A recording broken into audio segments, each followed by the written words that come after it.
Infatuation, love ఈ తేడాలు మీరు లెక్చర్గా ఉన్నప్పుడు, స్టూడెంట్గా ఉన్నప్పుడు అనుభవపూర్వకంగా మీకు తెలుసుంటాయి. తెలిసిందంటే మీకు తెలుసుంటే అవేమిటో మాకు చెప్తారా? మీకు ఇలా చెప్తే చాలా కోపం వస్తుంది, కానీ నాకు ఇన్ఫాచ్యుయేషన్ అనేది ప్యూర్ ఎమోషన్ అనిపిస్తుంది.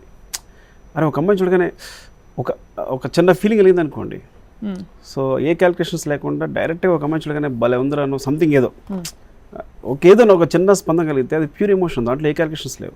అలాగే ఒక అమ్మాయిని చూడగానే తర్వాత వెళ్ళి తనతో మాట్లాడి నీ పేరేంటి, నీ బ్యాక్గ్రౌండ్ ఏంటి, నువ్వేం చదువుకున్నావు, నీ వెనకాల ఎంత వస్తుంది, అమ్మాయి ఎలా మాట్లాడుతుంది, సో అమ్మాయి బిహేవియర్ ఏంటి, ఇన్ని క్యాలిక్యులేషన్స్ తర్వాత మనం దాని లవ్ అని ఐ థింక్ ఒకవేళ అలా అనుకుంటే కనుక దాని లవ్ అని పేరు పెట్టి తర్వాత దాని నుంచి మ్యారేజ్ సంథింగ్ లైక్ దట్. అవును, కానీ అది లవ్ కాదంటారు.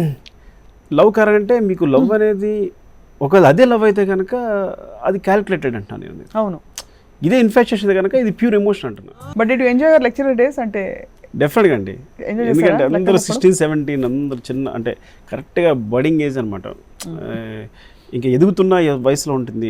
వాళ్ళ తాలూకు ఎలా ఉంటుంది అంటే చాలా కన్ఫ్యూజన్ స్టేట్లో ఉంటారు వాళ్ళందరూని. సో ఇప్పుడు లెక్చరర్ అంటే ఒక పెద్ద రెస్పెక్ట్ ఉంటుంది చూస్తే వాళ్ళకి.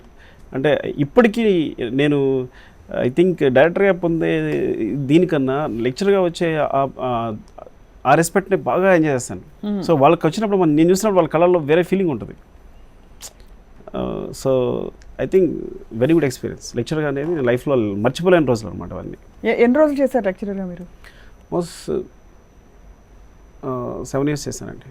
7 సంవత్సరాలు మీరు లెక్కల పాఠాలు చెప్పి ఒక్కసారిగా మీరు ఫీల్డ్ మార్చుకోవాలన్నా మీకు ఒక ఒక పట్టుదల వచ్చింది. అవును, గబుక్కమని గాడ్ ఫర్బిడ్ మీరు సక్సెస్ అయి ఉండకపోతే ఏమిటని ఆలోచించి వచ్చారా, లేక చూసుకుందాని తర్వాత వచ్చారా? ఇన్ఫాచ్యుయేషన్, ప్యూర్ ఎమోషన్, అది ప్యూర్ ఎమోషన్ కాబట్టి వచ్చేసారు. వచ్చాను తర్వాత ఇంకా చాలా బాధపడ్డాను. తర్వాత ఎప్పుడైనా ఈ లవ్ కలిగిందా? ఇప్పుడు ఈ లవ్ అంటే కానీ ఇన్ఫాచ్యుయేషన్ సక్సెస్ అయింది ఇక్కడ.